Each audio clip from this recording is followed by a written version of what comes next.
اور عمران خان کو لائیو پاکستان کی ٹیلی ویژن اسکرین سے بلیک آؤٹ کر دیا گیا۔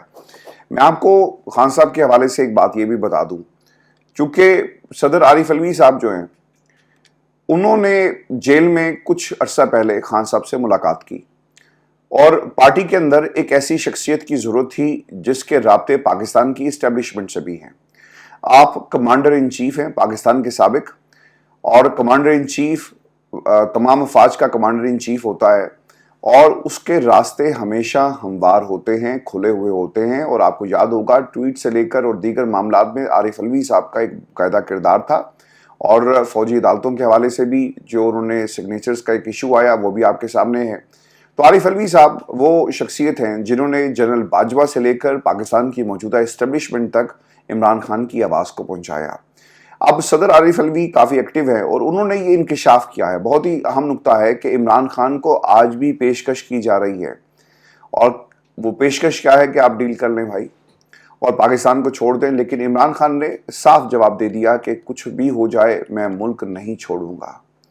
میں آپ کو پچھلے کئی ماہ سے یہ مسلسل بتا رہا تھا کہ یہ ملک چھوڑنے کی بات مسلسل خاندان کے لوگوں کے ذریعے، اور پھر وہ لوگ جو پاکستان کی اسٹیبلشمنٹ میں اٹھتے بیٹھتے ہیں ان کے ذریعے، اور پاکستان کے خیر خواہوں کے ذریعے بھی عمران خان کے سامنے رکھی گئی۔ اب یہ تازہ ترین، یعنی کچھ روز پہلے یہ آفر کروائی گئی جب حالات آپ کے قابو سے باہر ہو گئے، پاکستان کی عدالتیں عمران خان کو میرٹ کے اوپر انصاف مہیا کر رہی ہیں، اور آپ کے پاس جتنی بھی تدبیریں تھیں وہ الٹی پڑ گئی، تو آپ نے کیا کہا کہ جناب جہاز کھڑا ہے، خان صاحب آپ اس کے کپتان بنیں، پاکستان کے کپتان نہ بنیں، آپ جہاز کے کپتان بنیں اور کپتان کے ساتھ بیٹھے اور یہ ملک چھوڑ کر چلے جائیں۔ لیکن عمران خان نے پاکستان کی عوام کا کپتان بننا جو ہے وہ اب اپنی زندگی کا مشن بنا لیا ہے۔ کپتان تو خیر وہ پہلے ہی ہیں، لیکن اب وہ ملک نہیں چھوڑیں گے، یہ واضح طور پر پیغام دے دیا گیا ہے۔ عارف علوی صاحب نے یہ بھی بات بہت امپورٹنٹ کہی کہ خان صاحب جی دنیا کا سب سے مقبول لیڈر ہے، اور عمران خان کو سزا دینے والے خاک میں مل جائیں گے۔ بے شرموں نے عدت کیس پر قرآن کے مخالف فیصلے دیے، اور کس سے مذاکرات کریں؟ اچھا یہ عدت میں نکاح کا جو معاملہ ہے، ایک تو خیر جو کچھ انہوں نے کیا، لیکن اب اس میں ایک ڈیلے آپ کو غیر ضروری نظر آ رہا ہے، اور نظام ایک بار پھر استعمال ہوا۔ جج فیصلہ سنانے والا تھا، لیکن اس نے کہا کہ جناب عدم اعتماد ہو گیا، لہٰذا میں یہ فیصلہ نہیں سنا سکتا۔ یہ ہوتا ہے ایک وزن اور کمپرومائز جج کی نشانی۔ دوسری طرف آپ کو یاد ہوگا جب یہ سائفر کا معاملہ اپیل کی سطح پر چل رہا تھا، تو اس وقت بھی یہ کہا گیا کہ جناب آپ اسے ریپریمانڈ کر دیں، ریمانڈ بیک کر دیں، ہم غلطیاں درست کر لیں گے۔ اور جو عدالت پر عدم اعتماد کیا گیا تو انہوں نے اس عدم اعتماد کو اٹھا کر باہر پھینک دیا، اور انہوں نے کہا کہ جناب اب یہ اتنی دیر کے بعد آپ کو خیال آیا۔ اور پھر ویورز دوسری طرف کیا ہوا، عدم اعتماد، اور عدالت نے وہ کیس واپس کر دیا، اور عدالت اسلام آباد ہائی کورٹ کی عامر فاروق صاحب نے اسے ایکسیپٹ بھی کر لیا۔ تو یہ ایک بنیادی فرق ہے۔ عارف علوی صاحب یہ بھی کہتے ہیں، اور اس کا تعلق پاکستان کی معیشت کے ساتھ ہے، کہ مذاکرات کس کے ساتھ کیے جائیں۔ اگر آپ مذاکرات ایک ایسی حکومت کے ساتھ کریں جس کا اپنا وجود ہی ڈاؤٹ فل ہو اور جن کے اوپر الزام ہو، تو ان مذاکرات کی کیا حیثیت ہوگی؟ یعنی کس سے مذاکرات کریں؟ کہتے ہیں کہ چارٹر آف اکانومی کر لیں، چارٹر آف ڈیموکریسی کا معاہدہ کرنے والے خود جمہوریت کے خلاف چل پڑے۔ مسئلہ یہاں پر یہ ہے ویورز کہ الزام ہے فارم 47 والی حکومت کے اوپر، اور جب یہ کہا جائے کہ ہم آپ سے بات نہیں کریں گے، جنہوں نے آپ کو جتوایا ہم انہیں یہ کہہ رہے ہیں کہ آپ اپنی آئینی حد میں رہیں اور پاکستان کی عوام کو اس کا مینڈیٹ واپس کیا جائے، تو دوسری طرف سے یہ کہا جاتا ہے کہ عمران خان ہمارے سے بات نہیں کرنا چاہتا، وہ پاکستان کی اسٹیبلشمنٹ سے بات کرنا چاہتا ہے، اور وہ اسٹیبلشمنٹ کو راستہ دکھا رہا ہے۔ بھائی صاحب آپ تو اس راستے پر چل کر اقتدار کی کرسی تک پہنچ گئے، عمران خان تو کہہ رہا ہے کہ اس راستے کو بند کرو اور پاکستان کی عوام کو اس کا آئینی حق دیا جائے۔ لیکن جو شہباز حکومت ہے یا ان کے حواری جو الیکشن میں جیتے بھی نہیں، رانا ثناء اللہ جیسے لوگ، وہ پاکستان کی فیصلوں کی اور پاکستان کی عوام کی نمائندگی کر رہے ہیں۔ یہ بھی ایک عجب ماجرا ہے۔ پھر عارف علوی صاحب نے یہ بھی کہا، بہت ہی اہم نکتہ ہے، کہ ملک میرا گھر ہے، جیسا پاکستان کی عوام کا گھر ہے، اس کے ہر دروازے کو میں کھٹکھٹا سکتا ہوں۔ انہوں نے پہلے میڈیا پر آواز بند کی، پاکستان کی میڈیا کو کنٹرول کیا، پھر سوشل میڈیا کو بند کیا، پھر انہوں نے نشان بھی ہم سے چھین لیا مگر پاکستان کی عوام نے کمال کر دیا۔ آج کل کا جو انصاف آپ دیکھ لیں، الیکشن پاکستان تحریک انصاف لڑتی ہے اور مخصوص نشستیں کسی اور کو دے دی جاتی ہیں۔ عوام اکثریت میں ہے، اور پھر انہوں نے یہ بھی کہا کہ فارم 47 والے تو 50 آدمیوں میں جانے کے قابل ہی نہیں، ایسے فیصلوں پر شرم آنی چاہیے۔ یہ کوئی فیصلہ ہے؟ یہ لوٹ مار کا کلچر ہے۔ جس نے معاشرے میں لوٹ مار سے دولت بنا لی وہ عمران خان کے خلاف ہے۔ پھر اہم نقطہ، اور یہ اصل میں اس انتقام کا نتیجہ ہے جو پاکستان کی عوام، اور آپ جس پارٹی کو پسند کرتے ہیں یہ آپ کا آئینی حق ہے اور آپ اس سے یہ حق چھین نہیں سکتے۔ یعنی پی ٹی آئی کے ساتھ کھڑا ہونا اس ملک کے اندر ایک غالی بنا دیا گیا، غداری کا نشان بنا دیا گیا، اور ابھی بھی یہ کام جاری ہے۔ عارف الوی صاحب یہ کہتے ہیں کہ ایک لڑکی پاکستان تحریک انصاف کے ساتھ 9 مئی کے احتجاج میں شامل تھی اور اس کی ماں کو گرفتار کر لیا گیا۔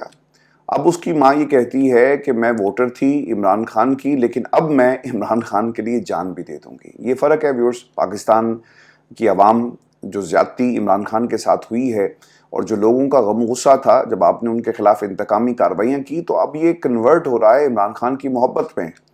پھر عارف الوی صاحب یہ بھی کہتے ہیں کہ عمران خان جب کہتا ہے کہ محمود الرحمان کمیشن کی رپورٹ پڑھ لو تو آپ تڑپ اٹھے۔ بھٹو کے ساتھ کیا کیا؟ عمران خان پر بھی غداری کا مقدمہ بنایا گیا۔ اب خان صاحب کے خلاف ایک اور مقدمے کی تیاری کی جا رہی ہے، میں آپ کو آگے چل کر بتاتا ہوں۔ اور پھر عارف الوی نے پاکستان کی تاریخ کا حوالہ دیا جب قائد اعظم نے وارن کیا۔ جون 1948 کو آرمی کالج میں قائد اعظم نے کمانڈر ان چیف کو کہا کہ جو بھی حکم تم تک پہنچتا ہے وہ ملک کے سربراہ کی طرف سے ہے۔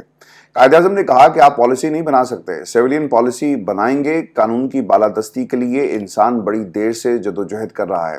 ولی خان کو غدار بنایا، مقدمہ بنایا۔ ولی خان نے 48 صفحات کا حلف دیا، ہم پاکستان بچانا چاہتے ہیں۔ پھر انہوں نے یہ بھی کہا کہ مینڈیٹ تو عوام کے پاس ہے۔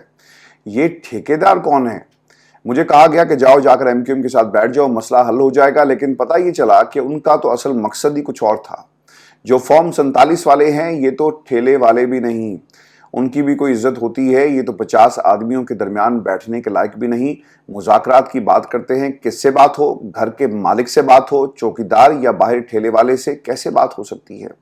سابق صدر عارف الوی نے یہ بھی کہا کہ جو چارٹر آف ڈیموکریسی والا جو نقطہ ہے جی، یہ بہت ہی اہم ہے، اور جن لوگوں نے پاکستان کے جو سٹیک ہولڈرز اس وقت بنے ہوئے ہیں اصل میں وہ نہیں ہیں بلکہ پاکستان کی عوام اور ان کے منتخب کردہ اصل وارثین اس نظام کے بنیادی سٹیک ہولڈرز ہیں۔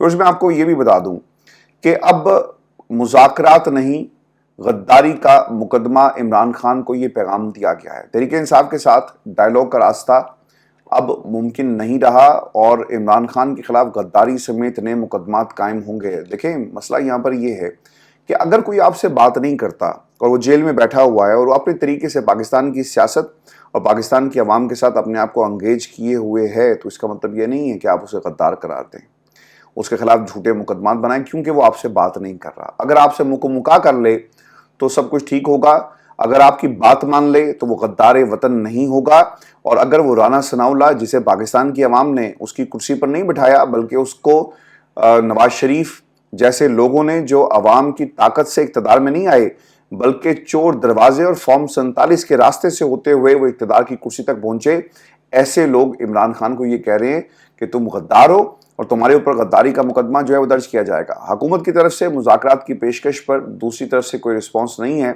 اور اسد کیسر مذاکرات کی بات کریں گے تو اگلے دن اپنی پارٹی سے فارغ کر دیے جائیں گے۔ رانا ثناء اللہ صاحب یہ بھی کہہ رہے ہیں۔ پھر ایک سوال بھی یہ ہے کہ حکومت کیا عمران خان پر دباؤ ڈال رہی ہے؟ بالکل جی ایسا ہی ہے۔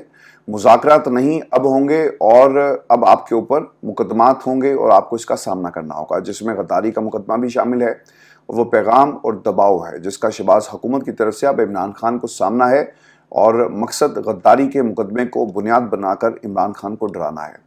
یہ سوال کہ حکومتی پیغام کے پیچھے کون ہے؟ اسٹیبلشمنٹ کے مرضی اور تائید سے ہی یہ پیغام دیا گیا ہے، اور مذاکرات کی بات اب عمران خان سے کوئی نہیں کرے گا۔